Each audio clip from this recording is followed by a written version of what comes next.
First impressions, we all make them. In just seconds, a look can shape what we think about someone. But how much power should appearance really have? And can Southeast Asia break free from stereotypes of beauty to define its own look? This is The Scene, living a lifestyle from Southeast Asia. On the runways of Indonesia, new models are expanding what beauty looks like. But can the fashion industry truly embrace diversity, or is it just a passing trend? In Vietnam, Lolo shows us that beauty isn't only what's seen, but also what's felt. But can inner values really challenge a culture obsessed with appearances? First, we're heading to the Philippines, where our reporter Kenya Winante explores the country's deep obsession with beauty pageants. Those standards come with a price: pressure, body shaming, and narrow stereotypes. But now, a quiet rebellion is reshaping how beauty should be in this nation. And I was just so sick of it. I was so sick of trying to fit in whatever. I was born with this hair. Why was I hiding it all along? I started not to give a damn about it anymore. I feel like this is the only body that I have. Courage and confidence today. But how did they get there? It starts with the hair. In Southeast Asia, curls are a major issue. Many women spend huge amounts of time and money just to straighten their hair in order to look acceptable. Paula Abjelani was one of them for many years. Her curls are stunning, but they were also the reason she suffered for so long. I was a child who never fit in. They would call me Nuno. Nuno is a small creature, basically a troll in Filipino mythology. At just 12 years old, Paula turned to chemical straighteners. Harsh, unhealthy, but at the time she felt it was the only way to be accepted. By her early 20s, she finally said enough. She embraced her natural curls and with them, a whole new sense of self. I used to fake being confident a lot because I had to. Now I'm just me. It's very liberating, to have this kind of hair. Yeah. More and more Filipino curly girls are embracing their curls. The stigma around curls has deep historical roots. And unfortunately, Filipino beauty ideals still echo this colonial past. In the 16th century, the Spaniards arrived. 300 years later, the Americans came. And during World War II, the Japanese. Each left its mark on the Philippines, shaping beauty ideals like fair skin, straight hair, and slim bodies. But it was the Spaniards, with Catholicism in tow, who left the deepest imprint. To this day, most Filipinos are devout Catholics, and Paula has her own theory about that. The imagery of what a woman should be and exactly what husbands and our fathers thought women should be is Mother Mary. In the imagery brought by the Spaniards, Mother Mary is demure. She is quiet. She has quiet strength. She's there to support everybody. She's very motherly, soft-spoken, long hair. I'm not the typical demure Filipina. I was never demure. This is about far more than hair. It's about breaking stereotypes of femininity and pushing back against macho culture. No one embodied this more than former President Rodrigo Duterte, who is infamous for his misogynistic views. His time in the office sparked a wave of resistance from Filipino feminists. Besides feminist art tackling sexism, body positivity is also stepping into the spotlight. Take the work of artist Tricia Salonga. Her female figures are hairy, curvy, and downright furious. Why? Because they channel the rage of Filipino women who are tired of being cast into the mold of the quiet Mother Mary type. We met Tricia at her exhibition in Taguig, Metro Manila. I want to immortalize that actually the feeling of anger by women is true. It's real. It should be seen and acknowledged. And it's not something that's negative all the time. It's something that we should feel and acknowledge and later on improve along the way. Through her art, Tricia takes aim at how women's bodies are turned into commodities judged, dissected, and defined by others. Here in the Philippines, it's all about the using female bodies as commodity, right? So it's mostly about how I look. I remember every comment of people around me about my body growing up. I channeled all of my questions about the changing bodies and the shapes of everyone through my art. The characters she created helped Tricia break free from judgmental looks and inspire others to do the same.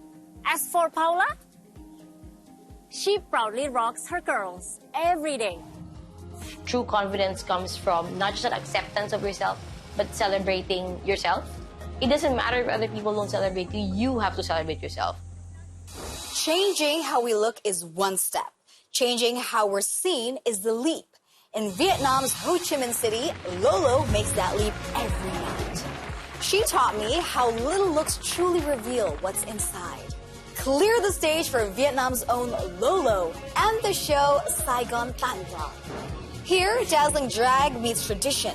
What looks like a glitzy cabaret is actually rooted in Loto, a Vietnamese bingo-style game once played in rural fairs. Lolo reinvented it for the city, turning numbers into punchlines and a game of chance into a stage for pride. Lộ chữ sân khấu này để cho cộng đồng LGBT là những người thật sự rất là mong muốn được đứng sân khấu và có năng khiếu thật sự. Và Lộ cũng hiểu được ý nghĩa lớn lao mà sân khấu này dành cho cộng đồng của mình, đặc biệt là những người chuyển giới. For Lolo, this spotlight changed everything. She used to work behind the scenes until one night she took the stage herself. Nhưng mà mình mang theo cái con người thật của mình lên trên sân khấu chứ không phải là vai diễn nữa. Cho nên là đối với chị lần đầu tiên make up mà mình trở thành nữ thì mình cũng không có ấn tượng gì quá dữ sâu sắc đâu. How does it feel to question your entire look and life from the ground up? The next morning, I visit Lolo at home to find out. Her apartment is filled with color and character and cranes, dozens of them, each one unique, just like her. While her assistant helps her get ready, Lolo tells me about her long journey to becoming her true self. Before her transition, she was married to a woman. Thì chị cũng có một cuộc hôn nhân rất là bình thường thôi. Do sức ép của gia đình thì định kiến của những người Việt Nam cũ thì họ nghĩ là cháu đích tôn là những người con trai ở trong nhà thì thường phải lập gia đình và có con cái để duy trì nồi giống. Lolo, once a father of two, is now her children's second mother. Together, they flip through old family photos, snapshots of a modest but loving life. Back then, Lolo worked as a university lecturer, living what many would call the right kind of life. But behind that quiet image, another dream was growing, the idea of bringing Loto Theater to Ho Chi Minh City. And with it came a deeper realization. The life she was living wasn't truly hers. Chị cũng cảm nhận được sự khác biệt, nhưng mà tới khi năm 30 tuổi thì chị nghĩ là mình đã hoàn thành tất cả những cái nghĩa vụ và trách nhiệm của một công dân. Thì cho nên là tụi chị đã ly hôn. Và sau khi ly hôn thì chị lựa chọn là thôi chị sẽ là chính mình, và chị bắt đầu vô hormone và nó chuyển giới sang nữ. Và cách đây khoảng 2 năm thì chị đã lập gia đình. The idea of truly being oneself isn't a given in many Asian societies. Here, identity is often shaped by collective values, by duty to family, tradition, and community expectations. So when Lolo began living openly as herself, acceptance didn't come overnight. Vẫn phải sau khi chuyển giới một thời gian thì chị về nhà mẹ chị vẫn bắt chị mặc đồ nam khi ra đường, khi mà về thăm bà. Nhưng mà sau này khi mà cả dòng họ thấy là khi mà lên sóng truyền hình hay là lên YouTube họ coi hàng ngày là họ đã quen với chị Lộ, họ quên hẳn cái hình tượng cũ của anh Khải hồi xưa. Thì bây giờ thì chị được đón nhận một cách rất là bình thường. Thậm chí là chị về quê người ta còn đem trái cây đấy người ta cho nữa. Thì chỗ nào có ổ điện thì xài có ổ điện không, con này cũng hỏi cho má.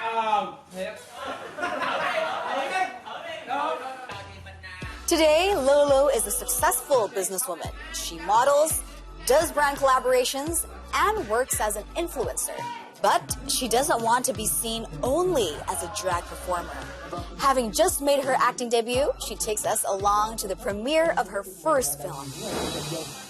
Vietnam has come a long way when it comes to gender identity and visibility. Still, old stigmas and legal barriers remain. Lolo says she still sometimes faces exclusion, but she chooses to focus on what's changing for the better.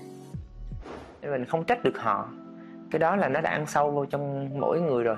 Nhưng mà cái thay đổi là một cái mà mình cần đáng ghi nhận là những cái gì họ đang đón nhận mình. For Lolo, beauty became a journey toward truth, a quiet act of defiance in a world that often rewards conformity. Because sometimes the most beautiful we can do is stop pretending. And yet, that pressure to conform is everywhere. In magazines, on screens, in ads that keep selling the same flawless faces. But then I saw something different in Indonesia. Here, change begins in an unexpected place. A small modeling school where confidence matters more than perfection. What happens when diversity dares to challenge the standards? When people like Maria or Chica simply do what they love most.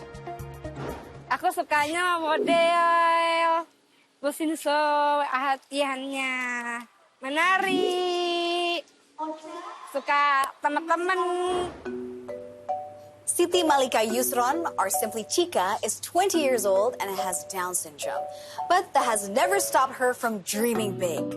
Her biggest wish? To walk the runway and shine on stage. Chica dari kecil sukanya emang suka joget-joget. Ya sebenarnya sih dulu karena emang dia itu seneng fashion show gitu. Cuma saya masih ragu. Kamu bisa gitu kan, dia kan anaknya kecil, udah gitu kan postur tubuhnya juga nggak normal. Just like Chica, 26-year-old Maria Teresia has her own runway dreams. She's a model and content creator living with a cerebral movement disorder. And she knows exactly how tough the industry can be. Setiap masuk, mau coba masuk, semua model yang lain bukan khusus disabilitas ini, yang lain. Rata-rata maunya yang bisa jalan.